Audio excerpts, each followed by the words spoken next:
Buenas noches, ¿qué tal? Otro miércoles para pensar aquí en Civilitas TV. Y como ustedes saben, aunque Civilitas es una institución civil, no partidaria, pero bueno, no podemos dejar de comentar una novedad importante porque tanto Carmen Álvarez como yo nos hemos sumado, nos hemos afiliado, digamos, a la Libertad Avanza. Así que es una novedad, allí tenemos la foto, nos dieron la bienvenida a Gabriel Bornorón y Gonzalo Roca y bueno, es una nueva etapa que se abre en nuestro activismo político. ¿Carmen? Y bueno, Seba, nosotros siempre hace 37 años con las ideas de la libertad y convencidos que tenemos que ser muchos los que vamos por el mismo lado, así que por supuesto con todo nuestro respeto por el presidente Mauricio Macri y pensamos que sigue siendo necesario ir juntos. Claro, perfecto. Bueno, muy bien, ya vamos a ir desplegando qué supone esto, les vamos a ir contando, para nosotros es una novedad, a pesar de que ya tenemos nuestros años, cuando uno tiene este tipo de novedades no deja de tener cierta incertidumbre, a su vez cierta esperanza, pero en definitiva lo que nos movió con Carmen, además de que la invitación de Patricia Bullrich, en quien confiamos mucho, Patricia nos dijo, este es un buen momento para sumarse a la Libertad Avanza, pero además realmente la idea de que a la Argentina le vaya bien de la mano de Milei, que todo esto termine en buen puerto, los cambios que durante 30 años esperamos, finalmente los veamos hechos realidad, vale la pena. Usted, Carmen, le anticipamos a la gente, se va a sumar, va a ser parte, digamos, del bloque de la Libertad Avanza, junto con Patricia Bullrich, digamos. Sí, por supuesto. Sí. Yo creo que se inicia una etapa de senuduría totalmente diferente. Imagínense que podemos ser más de 20. Eso implica que podemos llegar a tener peso, consensos. Hasta ahora éramos... Se juntaban a jugar al truco, eran no, cuatro. atajábamos Sí. penales, prácticamente eso. Siempre tratando de levantar los valores, las ideas, las posiciones, pero era muy, muy desigual. Muy bien, bueno, después del anuncio les contamos, venimos trabajando sobre reforma laboral, como ustedes saben, Carmen como presidenta de lo que es la Comisión de Trabajo laboral, y Previsión de Trabajo Social. y Previsión allí en el Senado. Venimos presentando, vamos a hacer una presentación el 18, pero bueno, esto ha adquirido otra dimensión, porque ya lo tomó Milei, ya lo tomó el gobierno, ya hay ideas dando vuelta. Carmen se reúne con el secretario de Trabajo Cordero para acercar estas ideas que tenemos, o sea que todo esto está agarrando un muy lindo volumen. Vamos a ver un video, pero les comento, les anticipo que tenemos en piso a Virginia Giordano de IDESA, que es una institución muy amiga nuestra, digamos, queremos mucho a Osvaldo Giordano, a Alejandro Torres, de que los conocemos hace mucho tiempo y realmente respetamos mucho la forma en que trabajan, las ideas que tienen, comulgamos en muchas ideas, así que vale la pena tenerla, Virginia, que en La Voz del Interior viene aplicando, digamos, con conceptos cortos, claros, ideas muy certeras sobre cómo debe evolucionar la reforma laboral, cómo esto también tiene impacto respecto a los convenios colectivos de trabajo, respecto a lo provisional, así que vamos a charlar con ella luego de esto. Pero bueno, veamos hoy en un video donde Feynman entrevistaba al flamante ministro del Interior, a Santilli, y hacía algunos ajustes respecto de la reforma laboral, y luego vamos a la entrevista. A ver. Bien, usted sabe que el kirchnerismo ya está hablando de que vuelve la esclavitud. Volvemos a antes de la asamblea del año 3 en lo que tiene que ver con el trabajo. El trabajo esclavo. Déjeme decirle algo, Eduardo. Sí. En Argentina, más o menos, con capacidad de trabajo, hay 23 millones de argentinos. Solo 6 millones de ellos tienen trabajo formal en el sector privado. Y casi 3 millones del sector público. Números generales, 9 millones. ¿Qué pasa con el resto de los 14 millones? ¿No van a no tener derechos nunca más? Si el desafío en la Argentina es que logremos que haya 6, 7, 8 millones más de trabajadores formales en nuestro país, que entre paréntesis obviamente mejora todos los recursos del Estado y del Tesoro, pero también duplica a nuestros jubilados si tuviéramos el doble de activos para poder pagar nuestros pasivos. Sí. Ese es el desafío que tenemos. Tienen cero derechos los que trabajan en el formal, no tienen acceso a la vacación programada, no tienen acceso a la salud, O sea, no tienen acceso a la jubilación, Eduardo. Okay, pero los actuales trabajadores no van a perder derechos. Yo quiero ser claro con lo que dijo el presidente, ni siquiera con mis palabras. El presidente dijo es hacia adelante. Hoy existen convenios colectivos. Convenios colectivos que pueden ser mejorables, perfectibles. Puedo recordar uno, Vaca Muerta, en el año 2016, le permitió casi duplicar a los trabajadores del petróleo en el área de Vaca Muerta, espectacular, o sea, digamos, ha hecho un cambio sustantivo en nuestro país. Bueno, está el convenio colectivo vigente, está el convenio colectivo que pueda corregirse, y si no, un mecanismo que planteará y que plantea el gobierno hacia adelante para que los trabajadores informales dejen de ser informales para ser formales, que ese es el desafío que tenemos en cualquier país. Entonces yo convoco ese diálogo. Bueno, muy bien. Esto está en ebullición, digamos, para bien. Menos mal que estamos pudiendo discutir este tema en la Argentina. Virginia, gracias por estar. Hola, ¿cómo están? Gracias por invitarme. Bueno, Virginia, si tuvieras que aconsejar, bueno, a Carmen, al presidente, a todos los que están en este proceso de reforma, y tuvieras que decir, che, les doy 3 o 4 puntos claves que no pueden dejar de observar o considerar, ¿dónde pondría foco, digamos? Yo que en primer lugar creo que hay que tener certeza de que este es el diagnóstico correcto, ¿no? Porque también he escuchado a muchos medios de gente decir que en realidad no se resuelve con la reforma laboral, que simplemente con la economía creciendo se va a generar más empleo. Y lo que vemos en Argentina, o sea, la foto hoy, como decían recién, es calamitosa, digamos, pero si vemos la película, aún en épocas de bonanza económica o de crecimiento económico, Argentina mostró una debilidad estructural para generar empleo de calidad. En las últimas 2 décadas se han incorporado 6 millones de trabajadores, de los cuales solo la mitad consiguió empleo formal. Es decir, que se sigue sumando gente a la torta, pero las proporciones siguen igual. Argentina no demuestra una capacidad, aún en épocas o en buenos momentos, de generar empleo de calidad. Y esto trasciende lo económico. Sin duda hay muchos factores, está la educación y otras cuestiones, pero yo creo que la reforma laboral es clave, es algo que va a ayudar a destrabarlo, obviamente acompañado de lo demás, ¿no? De una economía que crece, de gente más educada, más capital humano y demás.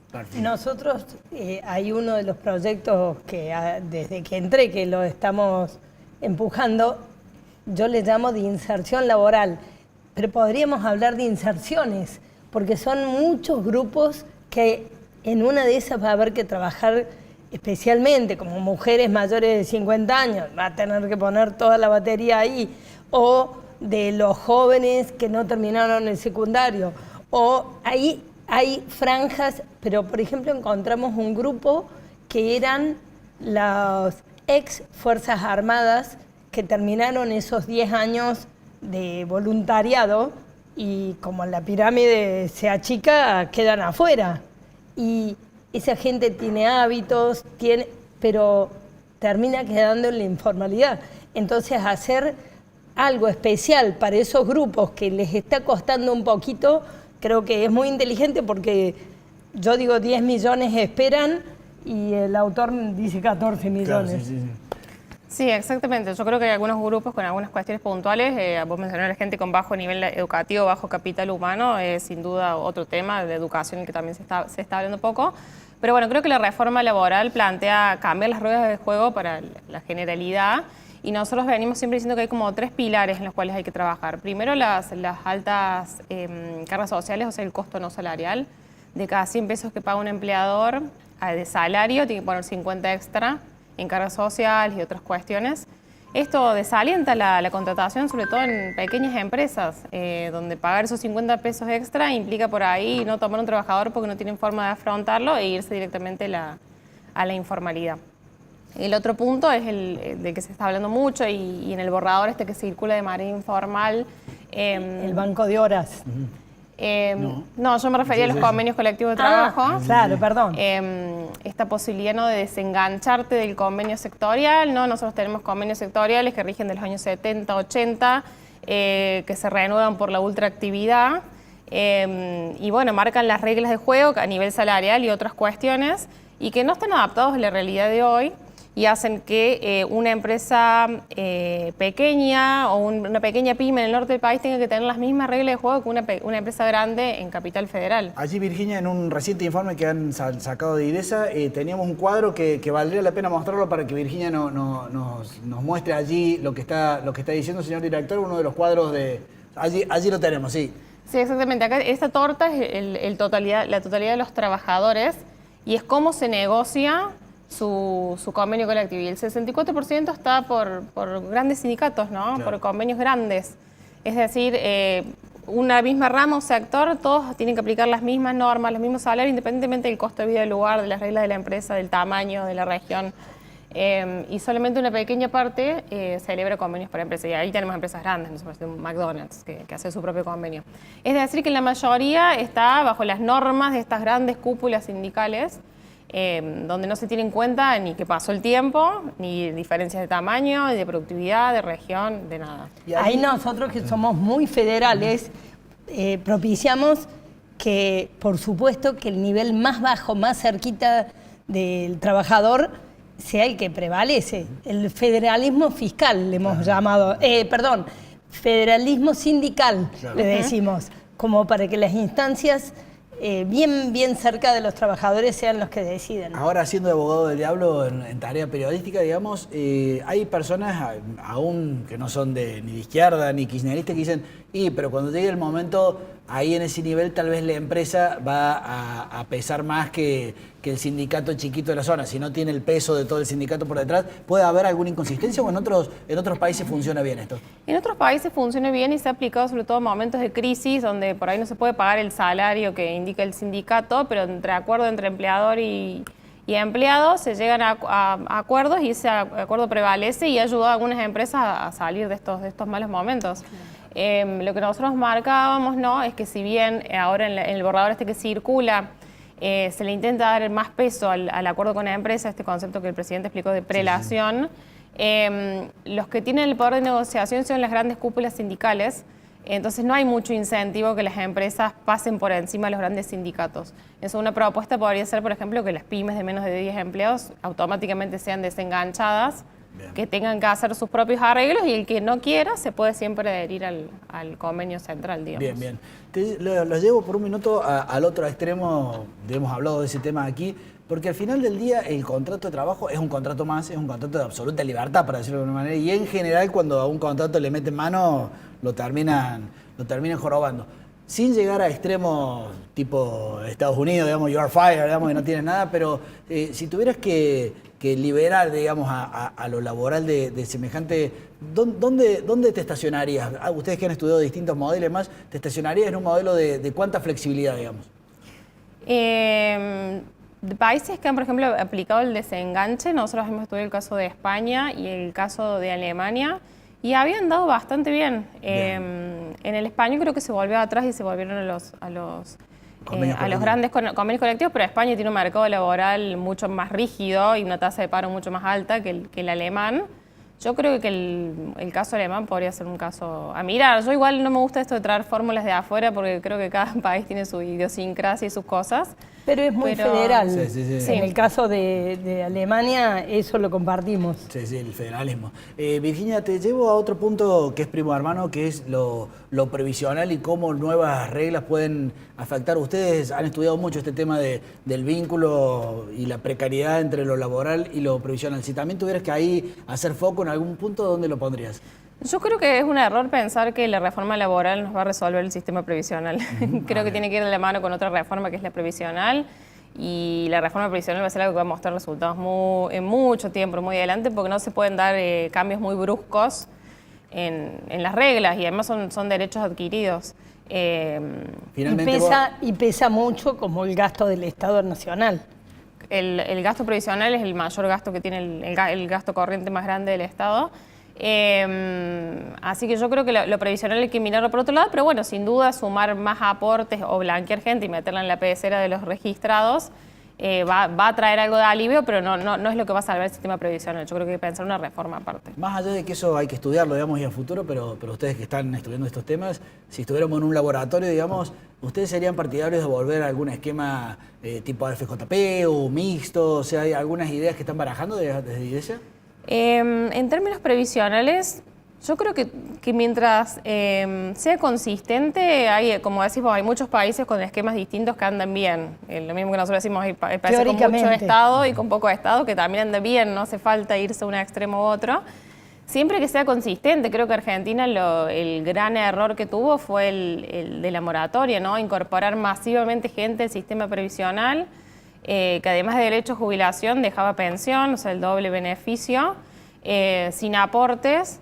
Y en esa misma caja que tienen las asignaciones, claro, también, que aunque viene de otro origen, ya es una ensalada rusa. Exactamente, se amplían derechos, pero no se amplían las cajas y lo que termina pasando es que se termina achatando la pirámide para todos. Tenemos mucha gente que cobra la mínima y la gente que hizo aportes toda su vida, los 30 años con esfuerzo, hoy en día ve su ingreso menor. Reducido. Entonces hay que repensar las reglas de juego y cuando amplías derechos, otorgarle un financiamiento que sea consistente.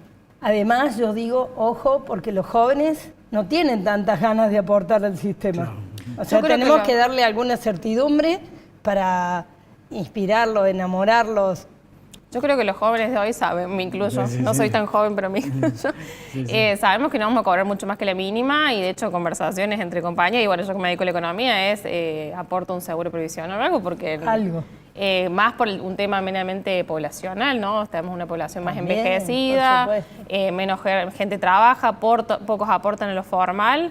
Es decir, que las perspectivas en lo previsional son malas, por eso creo que es importante también avanzar en esa reforma, porque bueno, los cambios que hagamos hoy recién se van a ver dentro de mucho tiempo. Bien, bien. Bueno, la última pregunta, aunque ya excede tu carácter de investigador y como ciudadana, es, ¿vos tenés fe? ¿Va a salir esta reforma o finalmente las corporaciones, para decirlo de alguna manera, en la Argentina van a volver a triunfar? ¿Vos en este caso tenés expectativas? Yo estoy optimista, de hecho venimos hablando hace Muy mucho bien. tiempo desde este tema y recuerdo haber venido a programas de televisión hace 5 o 6 años y decir reforma laboral y que la gente me mirara con mala cara.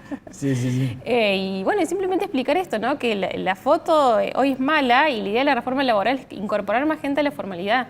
No es quitar derechos, porque hoy en día solamente un tercio de la población tiene el derecho. Entonces, ver cómo se genera esta como fluidez en el mercado laboral para que más gente pueda tener un empleo de calidad. Perfecto. Bueno, muchas gracias por haber venido Gracias, a gracias Seguiritas. a usted. Bueno, segundo video y luego unas reflexiones con Carmen. Estamos cambiando una filosofía, de la filosofía que regía en nuestro país, donde siempre el victimario era el policía y la víctima el delincuente. Lo dimos vuelta. Hoy, la ciudadanía argentina y también en la mayoría de las provincias argentinas rige el principio de autoridad, de orden y de que las hace, las paga. Y el policía que tiene que actuar en defensa de los ciudadanos, en defensa de las víctimas, es quien está cumpliendo el deber, a quien nosotros apoyamos, el Estado apoya y la ciudadanía apoya. Ese es el paradigma, el que las hace, las paga. Y los policías son quienes llevan adelante la tarea de lograr el orden, la paz y la lucha contra aquel que la viola todos y cada uno de los días de sus vidas. Por eso, nuestro lema es claro. Terminamos este país del revés. Protegemos a las víctimas, nunca a los victimarios. Protegemos a nuestras fuerzas de seguridad. Les damos apoyo. Sabemos que hay cosas que faltan, pero ya vendrán y están en camino. Sabemos que hay necesidades y ya vendrán porque están en camino, porque hay una valoración concreta de nuestro presidente en priorizar claramente a nuestra fuerza de seguridad. Hemos tenido meses difíciles, pero en todos esos meses ustedes han estado al frente.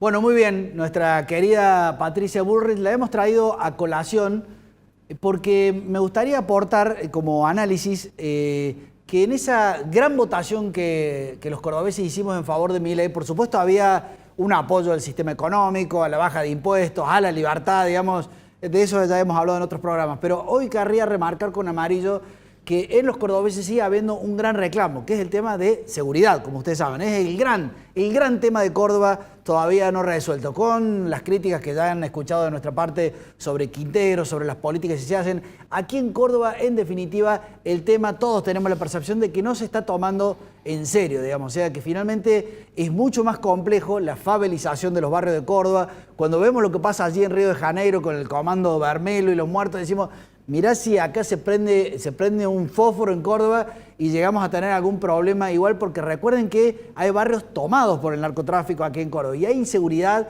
nos roban y nos roban y nos roban la camioneta y nos roban la cartera y nos roban el celular y nos roban la bicicleta y acá no está pasando nada. Finalmente hay una pequeña construcción de una cárcel para ampliar en 800 personas y acá necesitamos una cárcel para 14.000 personas más porque vamos a tener que meter mucha gente en cana para dar la sensación. Y la justicia no pasa nada, y la policía no pasa nada, y los fiscales no pasa nada, y la tecnología no pasa nada, y bueno, y compran unos móviles más y ojos en alerta dando unas vueltitas, pero todos sabemos que acá no está pasando nada. Entonces querríamos traer a colación esta firmeza que tiene Patricia a nivel nacional, porque tenemos que traer esa firmeza a Córdoba. O sea, este tema ya no es una cuestión de política, hacerle una chicana a Quintero, esto excede la política. Si no tomamos esto muy, pero muy en serio, realmente nos van a seguir choreando de una manera que no se puede vivir.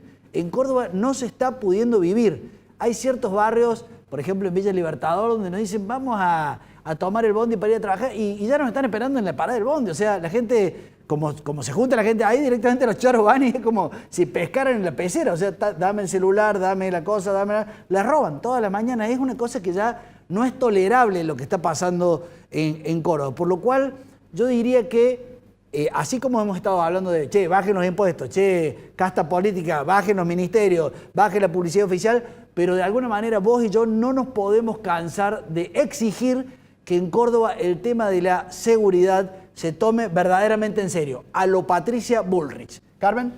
Yo quiero decirles que para que se dé la inserción laboral de esos 10 millones de argentinos o 14 millones de argentinos, hacen falta distintas cosas. Además de la reforma laboral, como recién lo decíamos, que es un marco para que sea un poco más fácil tomar, un poco más fácil tener trabajo, un poco más barato, lo que lleva el trabajador en sus espaldas como gasto del Estado.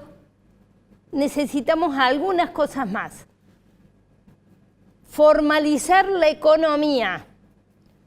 No vamos a poder formalizar una empresa más de lo que tiene formalizada su economía. Entonces, nosotros necesitamos formalizar la economía de todo lo que está dando vuelta, de todas las empresas. No temamos, cuando pagues un poquito más, va a venir un poquito más también. Entendamos que este flujo que circula en la sociedad nos beneficia a todos. Entonces, formalizar la economía. Segunda formalización, el ahorro. Ya sé que la mayoría de los argentinos no pueden ahorrar, pero si algunos pueden ahorrar, sabemos bien que ahorran en dólares y muchas veces va a parar abajo del colchón. Bueno, formalicemos el ahorro porque eso de vuelta va a servir para financiar otras actividades productivas que van a emplear más gente o crédito para vivienda o crédito para las empresas. Entonces vamos a poder formalizar los trabajadores. Por eso les dejo hoy 3 formalizaciones: la economía, el ahorro y el trabajo. Bueno, muy bien, ya vamos terminando. Quería volver a presentarles el futuro de Córdoba. Recuerden este trabajo que publicamos el año pasado. Tiene más actualidad que nunca porque estamos hablando de todos estos temas y además lo digo con 5 horas de conciencia porque es gratuito, digamos. O sea, está allí en futurodecórdoba.ar un link donde se pueden ver los audiolibros, o sea, se pueden escuchar o se pueden leer y también los comentarios, se pueden dejar comentarios para debatir. En ese marco del futuro de Córdoba, a veces, por lo menos a mí me han criticado mucho respecto de ¿por qué le pegas tanto, digamos, al gobierno de Córdoba? Bueno, porque me parece que en ese ping-pong contra el gobierno de Córdoba uno marca el nuevo modelo. Y voy a rescatar 2 elementos que han estado esta semana dando vuelta en las redes. El primero es, se inauguró un nuevo tinglado, voy a decir yo, pero voy a ser más respetuoso, un nuevo polideportivo social en un barrio. Bueno, ese polideportivo está mal, en términos ontológicos, digamos. O sea, es el Estado interviniendo una plaza que era de todos, para poner un polideportivo del que nadie se va a encargar, va a necesitar empleados públicos, entonces eso va a hacer que... O sea, está mal de punta a punta. Lo que aplaude el gobierno y se saca foto y se enorgullece, está mal. Y yo quiero debatir eso. Y en el otro extremo, cuando se organiza, ya lo dijimos el otro día, pero vamos a insistir hoy, un congreso internacional, un congreso nacional de niñeces trans y se paga con la nuestra, está mal. Se puede hacer a nivel privado lo que uno quiera, digamos, cada uno fomenta las ideas que quiere, pero que con la plata de todos el Estado cordobés financie eso, está mal. Entonces yo creo que tenemos que empezar a discutir esto contra el gobierno que puede iniciar, no porque yo tenga una hazaña particular, aunque sí saben que soy opositor, sino porque detrás de ciertas decisiones está la distorsión del modelo, está el populismo metido, para decir, así como esa vez cuando nosotros discutíamos sobre la bicisenda en altura y decíamos, esta bicisenda que mucha gente me dice, Sebastián, ¿por qué la putea? Sí es muy lindo andar por la bicisenda, porque está mal. O sea, cuando hay una cosa está mal, hay otras prioridades, se construye una cosa que no tenemos cloaca en la mitad de Córdoba y vamos a hacer una bicisenda en altura, es una vanidad.